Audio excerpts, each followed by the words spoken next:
السلام علیکم۔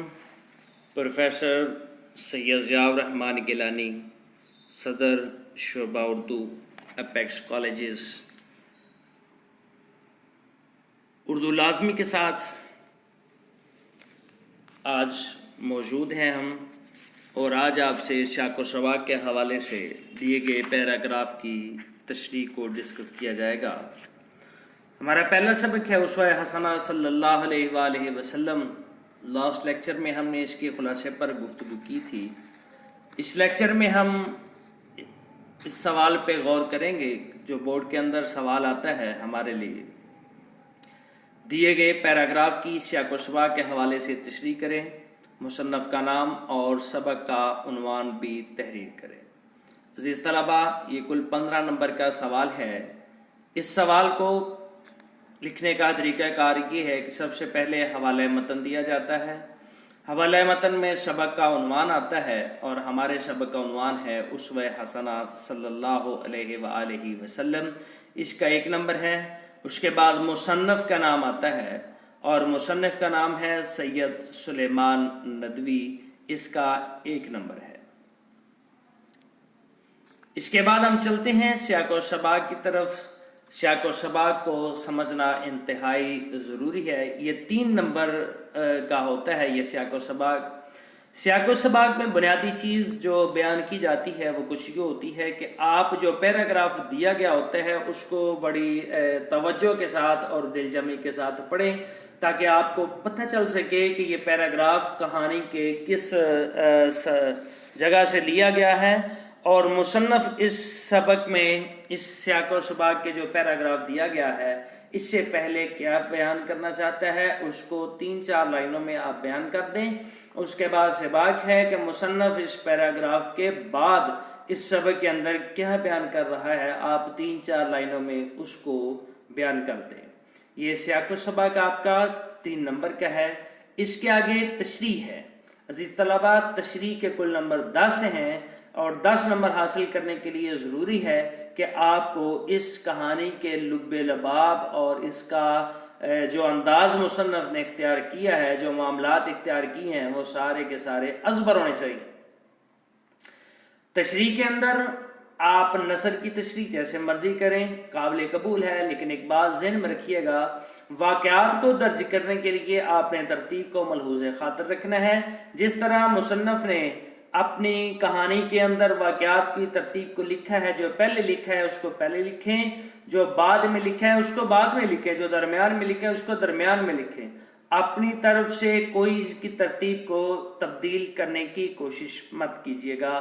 یاد رکھیے، تشریح کرتے ہوئے آپ اشعار کا سہارا مت لیں، کیونکہ شعر بذات خود اپنی تشریح کے لیے نثر کا محتاج ہوتا ہے۔ اس لیے کوشش کریں کہ تشریح کے اندر اشعار بھی نہ لکھیں۔ اور دوسری بات یہ ہے، تشریح لکھنے کے بعد آپ اپنی اس تحریر کو ضرور بر ضرور پڑھیے گا، کیونکہ بعض اوقات چھوٹی چھوٹی غلطیاں ایسی رہ جاتی ہیں جو تحریر کا بگاڑ کا سبب بن جاتی ہیں۔ اس لیے امید کرتا ہوں کہ آپ ان ہدایات پر ضرور عمل کریں گے۔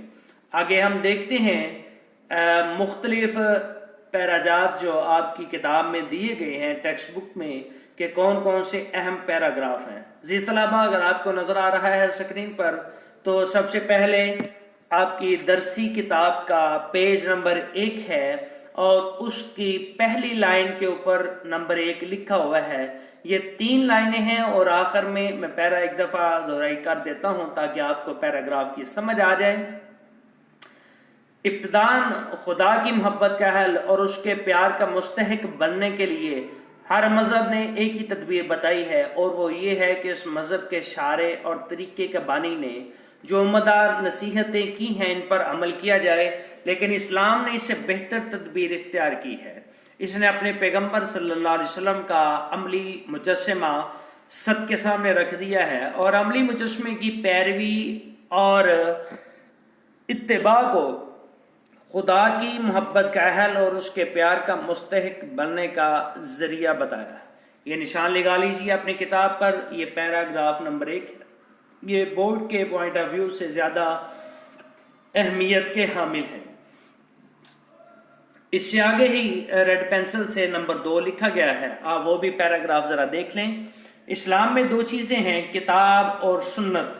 کتاب سے مراد خدا کے احکام ہیں جو قرآن مجید کے ذریعے سے ہم تک پہنچے ہیں، اور سنت جس کے لغوی معنی راستے کے ہیں، وہ راستہ کہ جس پر پیغمبر اسلام صلی اللہ علیہ وآلہ وسلم خدا کے احکام پر عمل کرتے ہوئے گزرے، یعنی آپ کا عملی نمونہ، جس کی تصاویر احادیث میں بصورت الفاظ درج ہیں۔ غرض یہ کہ ایک مسلمان کی کامیابی اور تکمیل روحانی کے لیے جو چیز ہے وہ سنت نبوی صلی اللہ علیہ وآلہ وسلم ہے۔ عزیز طلبہ، اس پہ نشان لگائیے، یہ پیراگراف نمبر 2 ہے۔ اس کے نیچے پیراگراف کی ایک لائن چھوڑ کر آگے پوائنٹ آؤٹ کیا گیا ہے، وہ پیراگراف میں پڑھ دیتا ہوں تاکہ آپ کو سمجھنے میں آسانی رہے۔ وہ تمام اس دنیا کی بنیاد اختلاف عمل پر ہے، باہمی تعاون اور مختلف پیشوں اور کاموں ہی کے ذریعے سے یہ دنیا چل رہی ہے۔ اس میں بادشاہ یا رئیس، جمہور اور حکام بھی ضروری ہیں، اور محکوم، مطیع اور فرما بردار رعایا بھی۔ امن و امان کے قیام کے لیے قاضیوں اور ججوں کا ہونا بھی ضروری ہے، اور فوجوں کے سپہ سالاروں اور افسروں کا بھی۔ غریب بھی ہیں اور دولت مند بھی، رات کے زاہد و عابد بھی ہیں اور دن کے سپاہی و مجاہد بھی، اہل و عیال بھی ہیں، دوست احباب بھی، تاجر اور سوداگر بھی ہیں اور امام اور پیشوا بھی۔ غرض اس دنیا کا نظم و نسق مختلف اصناف کے وجود اور قیام ہی پر موقوف ہے، اور ان تمام اصناف کو اپنی زندگی کے لیے عملی مجسمے اور نمونے کی ضرورت ہے۔ اسلام ان تمام انسانوں کو سنت نبوی صلی اللہ علیہ وآلہ وسلم کے اتباع کی دعوت دیتا ہے۔ آگے چلیے، یہ جو پیراگراف نمبر 4 دیا گیا ہے یہ آپ کی درسی کتاب کے صفحہ نمبر 3 کے ابتدا میں سے ہے۔ صفحہ نمبر 3 کی اوپر سے 3 لائنیں چھوڑیں گے آپ تو آپ کو یہ پیراگراف نظر آ جائے گا۔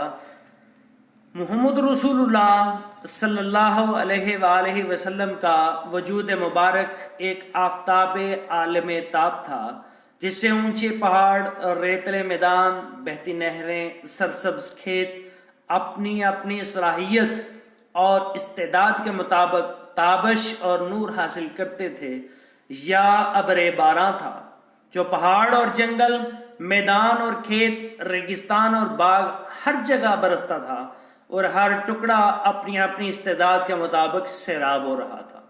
قسم قسم کے درخت اور رنگ رنگ پھول اور پتے جم رہے تھے اور اگ رہے تھے۔